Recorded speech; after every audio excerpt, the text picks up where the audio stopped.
page 568 et 569 ka tafsir al-Qur'an de sura 69.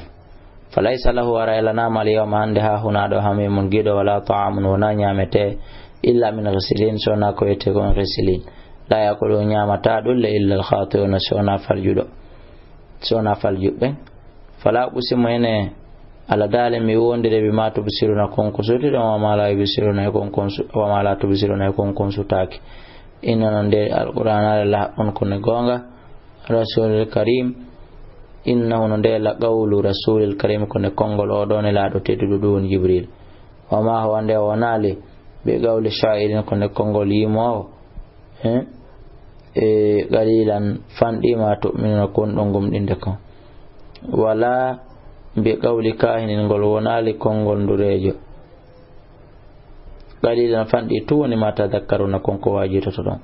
tanzilu jippagol nde mi rabbil alamin ko morre kala jeedo winder nden o walaw taqawwala alaina arane la do wowlini no libbake ame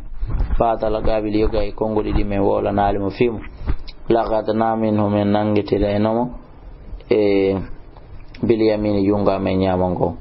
summa laqatana refti men taja minhu immorde makko alwatina ko du woni dadongol katinde fama minkum alayma min hadina e goto anhu e gaye mudum hajizina fama minkum alayma min ahadin ha e goto anhu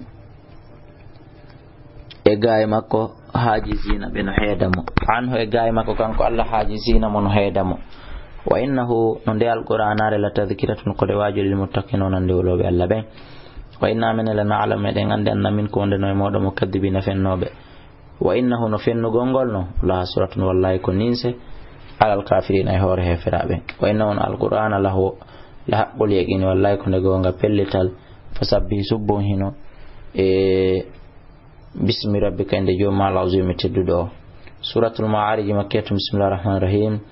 sala landike saylo landotodo bi adabin fi de dolette waqin yanayde lil kafirina hide wodan hefirabe laysa law alanade kadi dafin wawdo de dunyide itta Allah min Allah imorde kalladil ma'arij jomirado yawrude den yawru gongol ka sama ta'arujino jawa al malaikatu malaika be ruhi senna jibril on kadi ko malaika goy ila ifade kala fi yawmin ender nyalande kana latine miqdar e bore mayro 50,000 sanatin kudubi guluje chapande joy fasbir munyo ya akhi jamilan sabran munyal jamilan labangal innahum nabe yarawnahu bi innahum no kambe yarawnahu bi sutingal dargal baidan wonde ngal woddi wonara ko no menen be sutingal gariban wonde ngal batti yawma takunu sama nyande sama lato e kal muhli wan nebban watakunu jibal pelleden wa kal ihni wano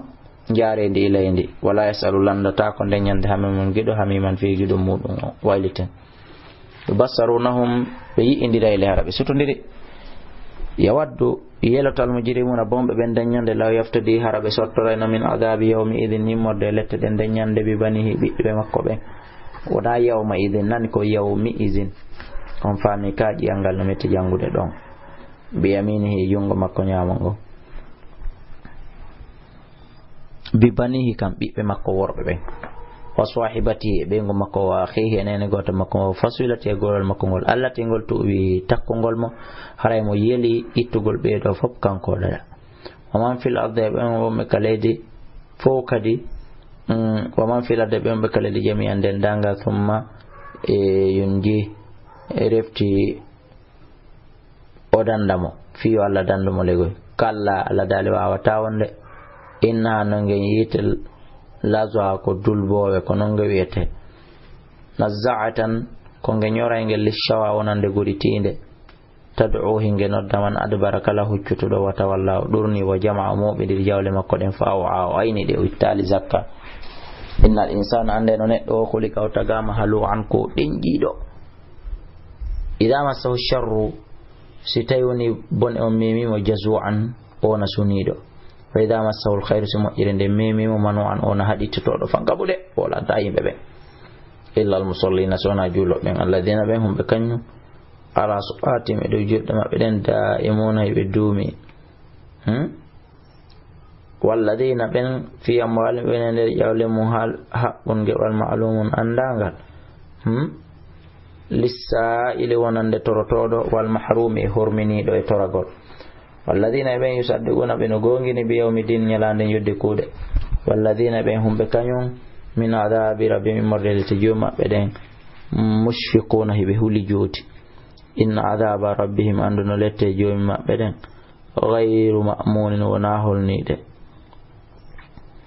walladina ɓen humɓe kañum li furujihim wonande farjuji maɓɓe ɗin hafizuna hiɓe reeni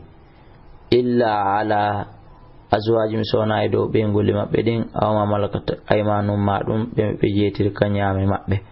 fa innahum no kamɓe no ɓen ɗon gayru malumina ɓe wonana feleteɓe faman ibtaga kala on ɗaɓɓuɗo yaahi wara dhalika ɓawa ɗum ɗo fa ulaika hara ɓen no humul aduna ko ɓen woni jagguttuɓe ɓen walladina ɓen humɓe kañum li amanatim e wonande hoolaji maɓɓe ne waadi meaɗiji maɓɓe ɗi ra'un hara heɓe ayni ɗum walladina ɓen humɓe kañum bi shahadatihim seedeyagal maɓɓe ngal qa'imuna hara heɓe dari tun heɓe hunna ngal walladina ɓen humɓe kañum ala solatihim e dow julɗe maɓɓe ɗe yuhafizuna heɓe reeni ulaika ɓeɗo fi jannatin ɓe wona nder aljannaji mukramuna teddinaɓe fama lilladina ko honɗum nangi ɓeɗo kafaru yedduɓe qibala ka hellama muhti'ina heɓe woni tun ŋaɗɗiniɓe an yamin kasenga ñamo an shimale kasenga nano inin e izina ko ɓe townitiɓe teddinkiniɓe ayat mawkatan jini kullu murin kala neɗɗo minhum immorde maɓɓe ayat mawkatan jini kullu murin kala neɗɗo minhum maɓɓe an yudkhala wonde nde o naadete jannata na'imin aljanna nema